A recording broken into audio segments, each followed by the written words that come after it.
Cancer advance stage पर करते हैं भीषण प्रहार ये प्राकृतिक उपाय।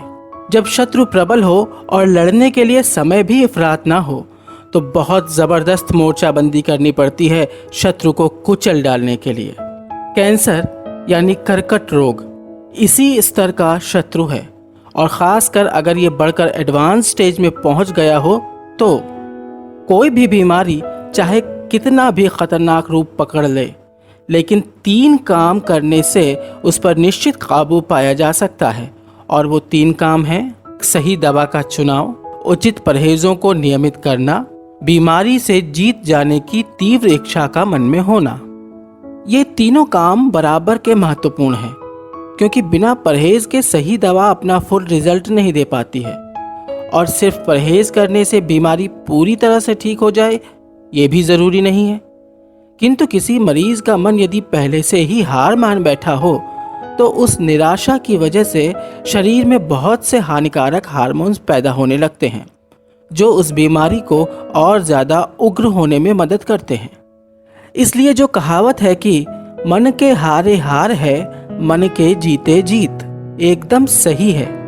सही दवा का चुनाव भी आसान काम नहीं है, क्योंकि जब कोई व्यक्ति किसी खतरनाक बीमारी से ग्रसित हो जाता है तो घबराहट में वो अक्सर विवेकपूर्ण निर्णय नहीं ले पाता और जो जैसा समझा देता है वैसा ही समझ जाता है। किसी भी काम का सही फल पाने में सिर्फ मेहनत और त्याग ही जरूरी नहीं होते, बल्कि बुद्धि की भी सख्त जरूरत होती है। और बुद्धि भी कैसी होनी चाहिए? सिर्फ शुद्ध तार्किक बुद्धि होनी चाहिए, न कि बहकावे या भीड़ से प्रभावित होने वाली। कभी कभी ये भी देखने सुनने को मिलता है कि जो मरीज अपनी बीमारी से मर सकता है कुछ सालों में, वही मरीज डॉक्टर्स द्वारा खिलाई जाने वाली ढेर सारी एंटीबायोटिक्स समेत अन्य एलोपैथिक दवाओं के साइड इफेक्ट से कुछ ही महीनों में मर जाता है। मतलब ऐसे मौके पर बीमारी से ज्यादा खतरनाक इलाज महसूस होता है। इस खून के आंसू रुलाने वाली स्थिति को कोई और नहीं, सिर्फ और सिर्फ वही समझ सकता है जिसका कभी एलोपैथिक दवाओं के लंबे भयंकर प्रकोप से पाला पड़ चुका हो। अतः ऐसे लगभग हर भुक्तभोगी की एक सुर में यही सलाह होती है कि यदि कोई आकस्मिक शारीरिक मुसीबत, इमरजेंसी जैसे हार्ट अटैक या एक्सीडेंट आदि ना पड़ी हो तो अपनी किसी कठिन बीमारी के इलाज के लिए एलोपैथिक ट्रीटमेंट नाम की कष्टकारी गुफा में घुसने से पहले कम से कम एक बार तो योग व आयुर्वेद के सूरज को खोजने की कोशिश ज़रूर करनी चाहिए। अगर अपार पैसा खर्च करने से कैंसर का इलाज होने की गारंटी हो जाती तो दुबई के बहुत से अरबपति शेख कैंसर की सभी तकलीफों को भोग कर नहीं मरते।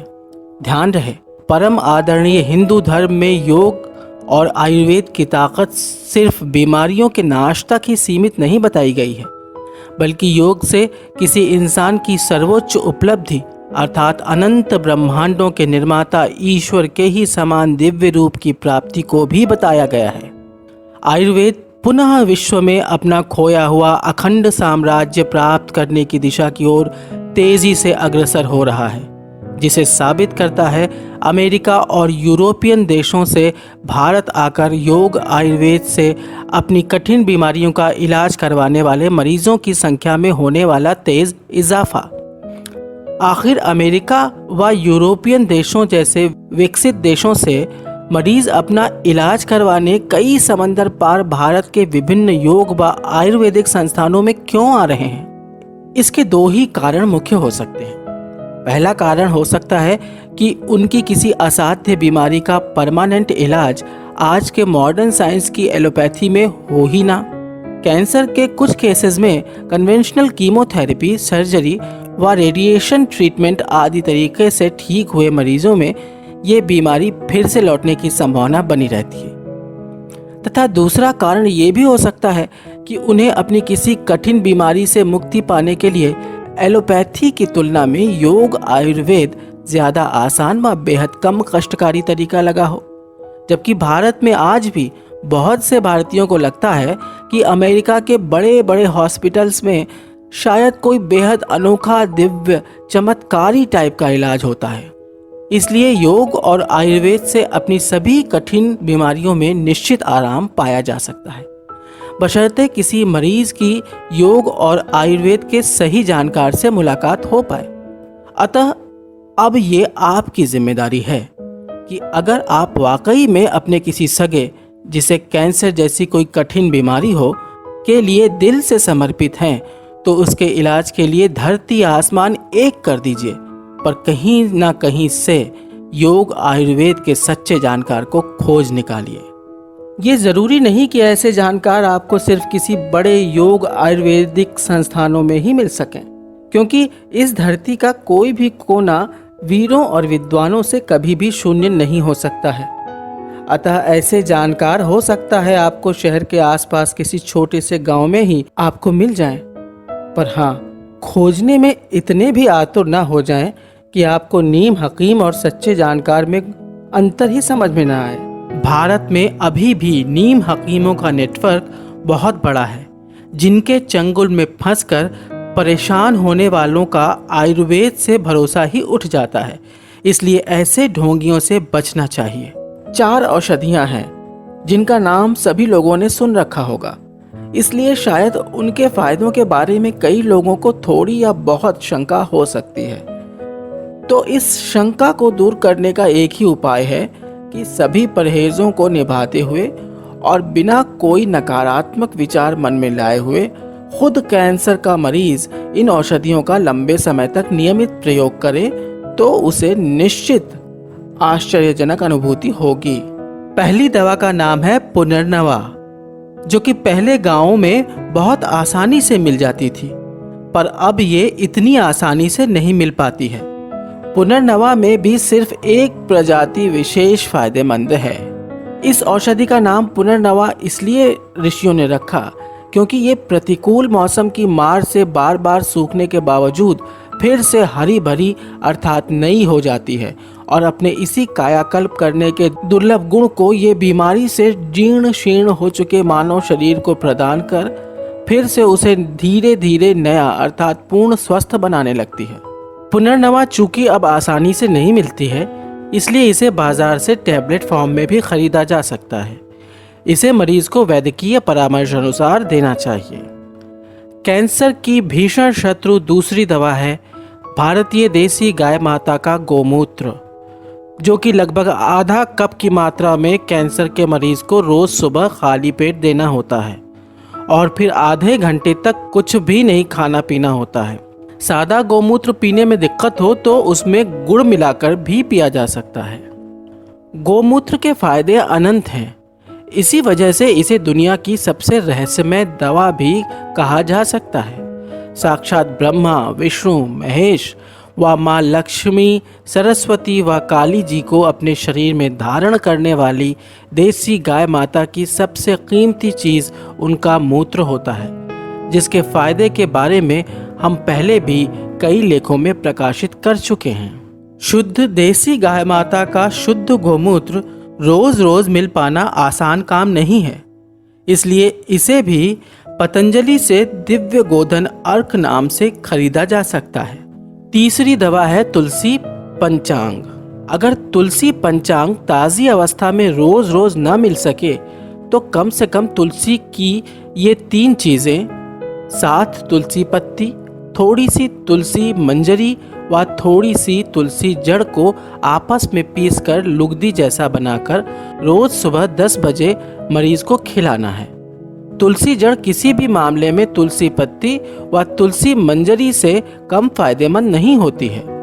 इस खबर से तो अब अधिकांश लोग परिचित हो चुके होंगे कि तुलसी के पौधे की लकड़ियाँ व सूखी पत्तियों को अमेरिका जैसे देश बड़ी मात्रा में भारत से खरीदते हैं और अपने देश में उस लकड़ी का सत्व निकालकर फिर उसमें कुछ अन्य केमिकल्स आदि मिलाकर कैंसर जैसी बीमारियों की दवा बनाते हैं और फिर उन्हीं दवाओं को काफ़ी महंगे दामों पर वापस भारत में बेचते हैं, जिसे भारत के बड़े बड़े हॉस्पिटल्स के डॉक्टर्स बड़े गर्व से अपने मरीजों को मोटी रकम वसूल कर देते हैं।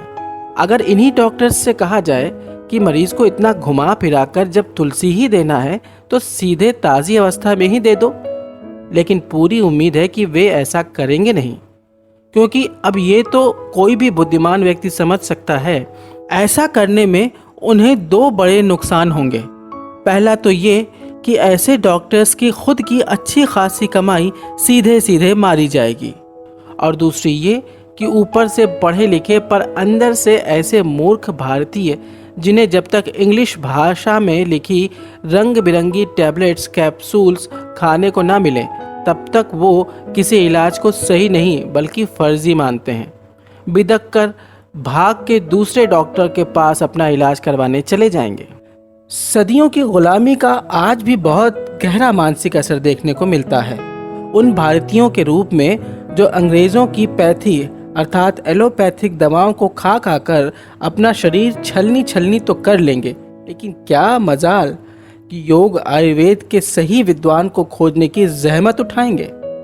अमेरिका आदि देशों ने भले ही भारत की तुलना में भ्रष्ट नेताओं का शासन कम झेला हो, जिसकी वजह से आज वे भारत से ज़्यादा अमीर हैं, लेकिन आज भी जलवायु और भूमि की उपजाऊ क्षमता के मामले में भारत विश्व में नंबर 1 है। इसलिए तुलसी समेत बहुत सी दुर्लभ जड़ी बूटियां अमेरिका आदि देशों में स्वतः नहीं उग सकती हैं। इसलिए ये उन देशों की मजबूरी है कि इन जड़ी बूटियों को भारत से खरीदें। अतः निष्कर्ष यही है कि तुलसी पत्ती से बनी इस दवा का अगर पूरा फायदा चाहिए तो इसे रोज रोज ताज़ी अवस्था में ही बनाकर मरीज को खिलाना चाहिए। अगर कैंसर गंभीर अवस्था में हो तो इलाज का एक एक दिन मायने रखता है। इसलिए सबसे बेहतर होता है कि अपने घर में ही तुलसी के कई पौधे गमलों में लगा देने चाहिए। और वैसे भी जिस घर में एक भी तुलसी जी का पौधा रहता है उस घर से वास्तु दोष व भूत प्रेत जैसी नकारात्मक शक्तियां हमेशा दूर रहती हैं। तुलसी जी साक्षात भगवान विष्णु की पत्नी हैं, इसलिए उन्हें भगवान के ही समान आदरणीय माना जाता है। चौथी दवा है नीम की पत्ती, जिससे बड़ा हर तरह का कीटाणु, बैक्टीरिया, वायरस आदि नाशक पूरी दुनिया में शायद ही कोई और हो। ये भी आसानी से लगभग हर जगह मिल जाती है और इसका भी पूरा फायदा चाहिए तो इसे बाजार में मिलने वाली टैबलेट की बजाय रोज 5-7 ताज़ी नीम की पत्ती पेड़ से तोड़कर पीस कर लुगदी बनाकर पानी से घोट जाना चाहिए। घोटने में कसैली लगे तो गुड़ भी मिला सकते हैं। नीम की पत्ती को शाम के सूर्यास्त होने से पहले ही ले लेना चाहिए। इन दवाओं को लेने के अलावा मरीज अगर प्राणायाम करने में सक्षम हो तो उसे प्राणायाम भी ज़रूर करना चाहिए।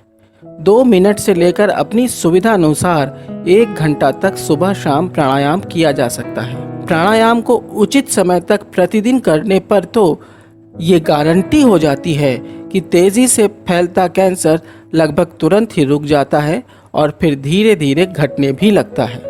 अकेले प्राणायाम में ही इतनी प्रचंड शक्ति होती है कि बिना किसी दवा की मदद के ये जटिल से जटिल बीमारियों का नाश जड़ से कर सकता है, बशर्ते कोई इसे प्रतिदिन अपनी बीमारी की गंभीरता के हिसाब से कम या ज़्यादा देर तक बिना कोई नागा किए हुए करे। अगर मरीज को कपालभाति प्राणायाम करने में कठिन लगे तो अनुलोम विलोम जैसा आसान प्राणायाम ही कर ले, तब भी बहुत ही ज़्यादा फायदा है। प्राणायाम ना कर सकें तो कोई भी ऐसा योगासन करें जो मरीज आसानी से कर सकता हो, तब भी बहुत फायदा है। हर योगासन के बहुत ही दूरगामी परिणाम होते हैं जिनसे लगभग सभी बीमारियों में लाभ मिलता है। इसलिए अगर संभव हो तो अपनी शारीरिक तकलीफ या दर्द की सावधानी रखते हुए कोई भी सरल सा योगासन जैसे वज्रासन, पद्मासन, महामुद्रा, पश्चिमोत्तानासन, योग मुद्रासन, बद्ध कोणासन, मंडूकासन आदि ज़रूर करना चाहिए। मरीज़ के लिए कुछ न कुछ फिजिकल एक्सरसाइज भी नितांत ज़रूरी है, जिसके लिए अगर धीरे धीरे टहलना हो सके तो अति उत्तम है। नहीं तो बिस्तर पर ही बैठकर या लेटकर धीरे धीरे हाथ पैर बार बार हिलाएं। ये भी ना हो सके तो किसी से पूरे शरीर की धीरे धीरे सुबह शाम मालिश जरूर करवाएं, जिससे पूरे शरीर का अच्छा व्यायाम भी हो जाता है और रक्त संचरण भी ठीक रहता है। अब बात आती है परहेज की। तो अलग अलग कैंसर में थोड़ा बहुत अलग अलग परहेज हो सकता है, लेकिन एक परहेज सभी कैंसर के मरीजों पर लागू होता है और वो है गरिष्ठ तला भुना भोजन से यथासंभव बचाओ। खासकर घर के बाहर का खाना तो बिल्कुल ही नहीं खाना है, जिससे कमज़ोर शरीर के कमज़ोर लीवर पर कम से कम बोझ पड़ सके। परहेज के बाद हम बात करते हैं निराश मानसिकता को तोड़कर कैंसर को हरा देने की ज़बरदस्त तीव्र इच्छा उत्पन्न करने की। इस निराशा या किसी भी अन्य तरह की निराशा को दूर करने का हमने कुछ दिनों पहले एक ज़बरदस्त उपाय का अपने लेख में वर्णन किया था, जो मात्र 10 मिनट में ही चमत्कारी रूप से असर दिखाना शुरू कर देता था। वो उपाय है हनुमान जी के एक मंत्र का जप करना। वो मंत्र इस प्रकार है: जय अंजनी कुमार बलवंता, शंकर सुवन वीर हनुमंता। निष्कर्ष यही है कि कैंसर हो जाने पर सबसे पहला काम ये करना चाहिए कि घबराना बंद करना चाहिए और फिर स्थिर दिमाग से अपने इलाज के बारे में सोचना चाहिए। प्रकृति ने कठिन से कठिन बीमारी का इलाज भी हमारे आसपास बेहद सस्ती चीज़ों में निश्चित दिया है, बशर्ते कोई उसे थोड़े दिन करके देखे तो सही। जब कोई व्यक्ति किसी बीमारी की गंभीर अवस्था को झेलता है, उस दौरान उसकी शारीरिक दशा में अक्सर उतार चढ़ाव आ सकता है।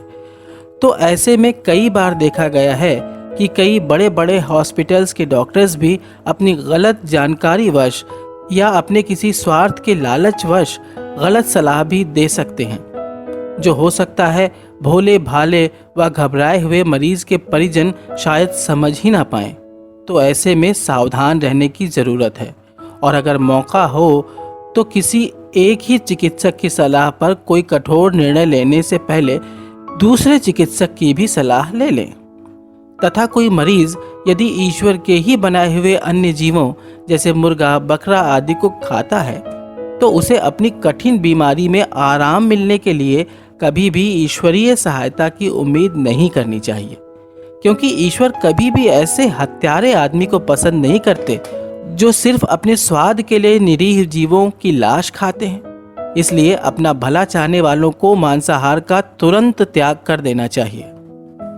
हालांकि इसमें दिक्कत पैदा वे अल्पज्ञ डॉक्टर भी कर सकते हैं जो ये कहते हैं कि मरीज के अंदर हुई प्रोटीन आदि की कमी के लिए अंडा आदि खाना अनिवार्य है, और वे ये भी कहकर शाकाहारी व्यक्ति का ब्रेन वॉश कर सकते हैं कि आखिर बहुत से प्राचीन आयुर्वेदिक ग्रंथों में भी मांस, मछली, अंडे को दवाई के रूप में इस्तेमाल करने को कहा गया है। ऐसे नादान डॉक्टर्स को ये पता नहीं होता है कि अनंत वर्ष पुराने हिंदू धर्म की रीढ़ की हड्डी ही परोपकार है।